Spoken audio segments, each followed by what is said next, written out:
The heart and soul of the Miami Heat, Jimmy Butler. If you know me, you know where my heart is and how I do really play to win. I like that. That's the only reason why. Jimmy is considered one of the toughest players in the NBA. His obsessive mindset is on the level of Jordan and Kobe. I love the game, and I don't do it for any other reason except for to compete. Everyone knows he's a superstar, but what do NBA players have to say about Jimmy Butler? Like, that's how he plays the game. He plays extremely hard.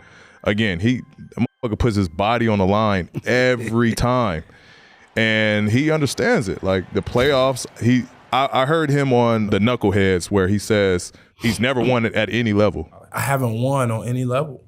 I can't say that I'm a winner. And so the reason why he goes so hard, because he wants to be remembered as a winner. And Jimmy's like Jordan in a sense, in this way. He's always looking for something to piss him off. I just respect him so much as being such a unique, world-class, elite competitor. He competes to win. That's a different language. And he's desperate and urgent and maniacal and sometimes psychotic about the will to try to win. But like, we're playing that game. I think we're about 8. I'm playing well.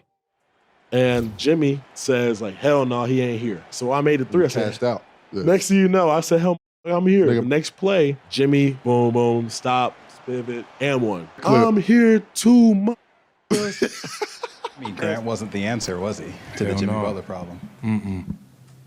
He wasn't. So, like, Jimmy knows, like, this is all love because we're just competitors, like, naturally. Anytime you play in this game throughout your career, there's certain guys that stick out. You know when you step on the floor, it's going to be maximum effort every possession, and that's from both sides.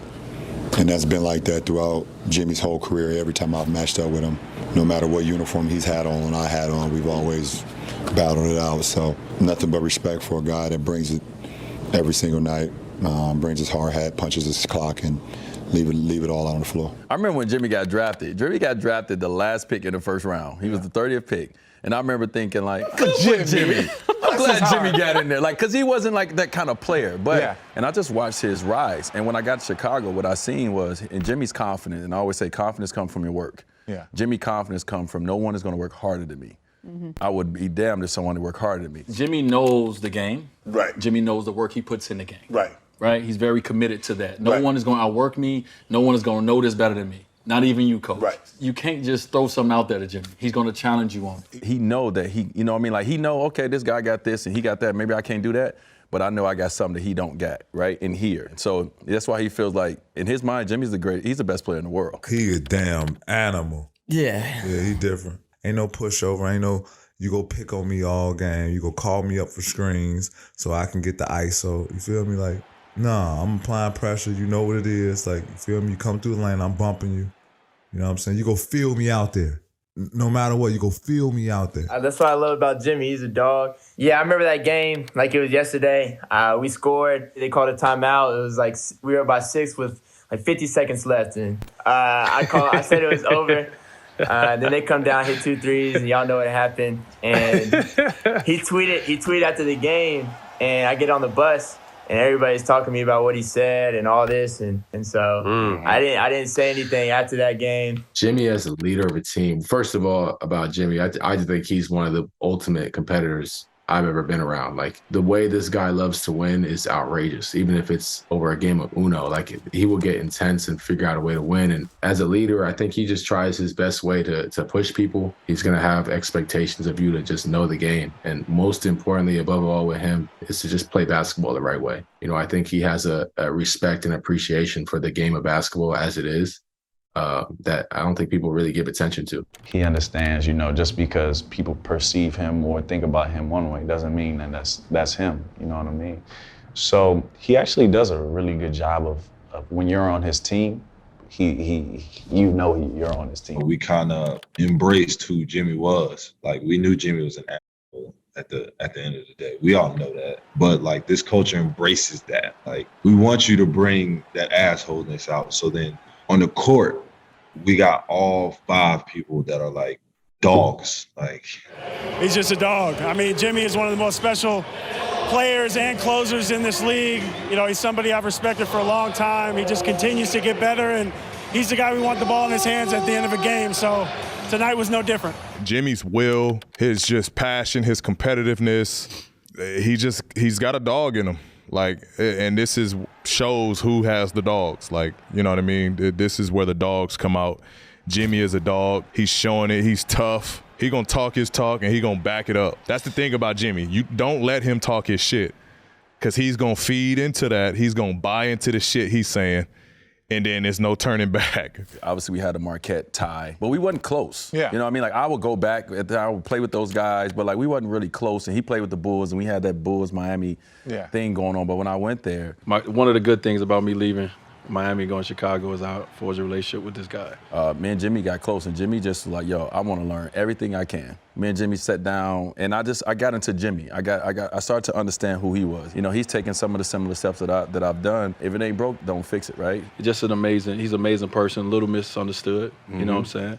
It all come from a good place. Sometimes it may come out wrong, but it's all coming from a good place for him. And you know, Jimmy has this like weird reputation that not everyone's on board, but he's clearly an incredible fighter, teammate, winner. You know, they were like, no, that's our guy, you know, and they built with him. And that's a sign of a great culture, is when you can identify exactly who fits you, instead of like, you know, I think he's a fit. Right? Like, though they know clearly he's a fit, he's not. This is what we do. This is our system of behaviors. So I love playing with Jimmy. He's an interesting personality. Oftentimes with Jimmy, it can rub certain people the wrong way. I love playing with Jimmy. In my opinion, I wish we had just ran it back in Philly. He is just one of the most, one of the greatest competitors we've ever seen in this game, whose heart is as big as anyone's in this game. Jimmy is so unselfish. He hates the stamp of being like one of those like superstar guys, like, because he's so much of a team player that when you put that stamp on guys like, yo, he was a superstar, it's his fault, he got to take that last shot. He doesn't play the game that way. So his whole thing is like, I'm play to win. Like, I'm just a tough player. Like, that's just what it is. Like, he's just a winner, man. Like, winner, bro.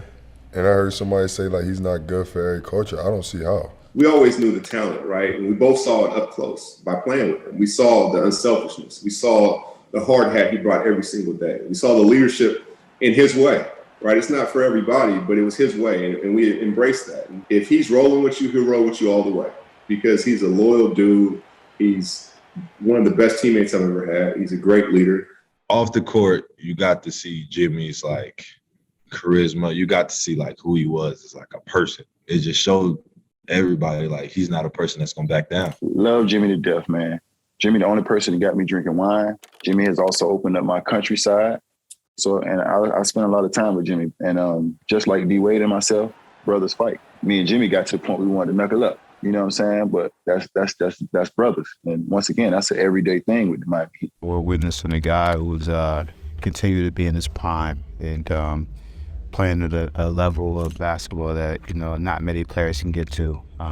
And you have to just kind of sometimes sit back and appreciate it. Jimmy's all about hard work. He's all about getting better. He's all about team. And if he doesn't feel that from everybody, then he's already rubbed off the wrong way. You got to remember, Jimmy's a self-made superstar. Right. JUCO, had to really grind. Out of all the like superstars, he's one of the ones who is like really like self-made. He wasn't the one who was a prodigy coming up from middle school to high school. And so he kind of has that mentality. I'll guard that guy. You be the scorer tonight. He kind of has that, right? And so he respects the grind. I say that to say this. He respects the grind. He respects the game. He respects people that put the work in. It's all about winning. I'm a little biased, because I get a chance to see him on a regular basis, but Jimmy Butler, he's a miniature version of myself, and just his intensity, the way he goes about preparation, the way he plays on both sides of the ball defensively as well as offensively. He can impact the game, change the game with his defense. Like guarding Jimmy, I feel like he's really just scoring at will, where it's just like he doesn't care if he's getting fouled or not.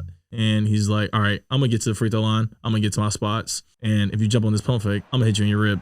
And I'm going to go to the foul line while you're holding your rib. Jimmy Butler leads with his toughness. Right. Jimmy Butler is one of the smartest basketball players that I've ever been around. Right. Some players have that switch that they can turn on. Mm-hmm. Everyone doesn't have it, but certain players have it. And in the playoffs, he just really turns into a whole different player that they're not actually used to. Yeah. And, he just tortures everyone during the playoffs.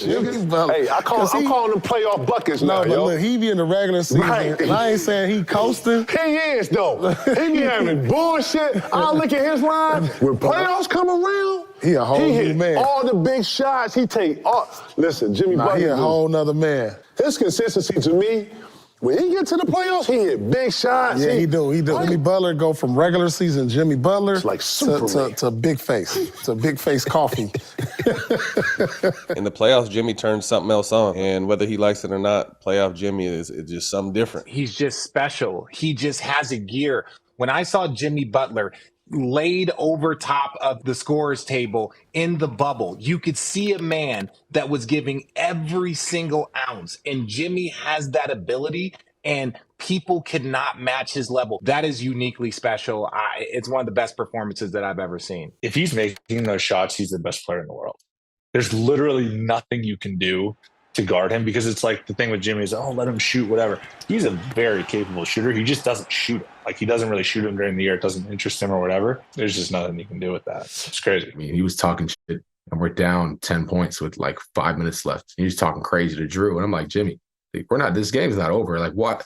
You know what I mean? He just started getting into that mode that we all love when he gets into. And looking back, it almost like doesn't even feel real. That felt like a video game or something. That was insane. I've never seen a player just single-handedly dominate, not just a good team. Like, they were really good, and he dismantled them. Like, I think he kind of just propelled us and gave guys like me a whole lot of confidence in those moments. And when we have Jimmy, it's like we always feel like we got a chance. That's for sure. I leaned on him so much my rookie year, just being able to lean on someone like him who's seen everything, who's been through it all. And then we built such a great relationship. And for being a young guy, for me, it was just in the playoffs, I was, just trying to play for him. And I know he's always been that guy that people talk about as a bad teammate and stuff. But that's like the complete opposite of who he actually is. So just being able to play with him my rookie year was a blessing. Thank you so much for watching. Make sure to subscribe to the channel, and if you have any requests or ideas for future videos, drop them in the comments below.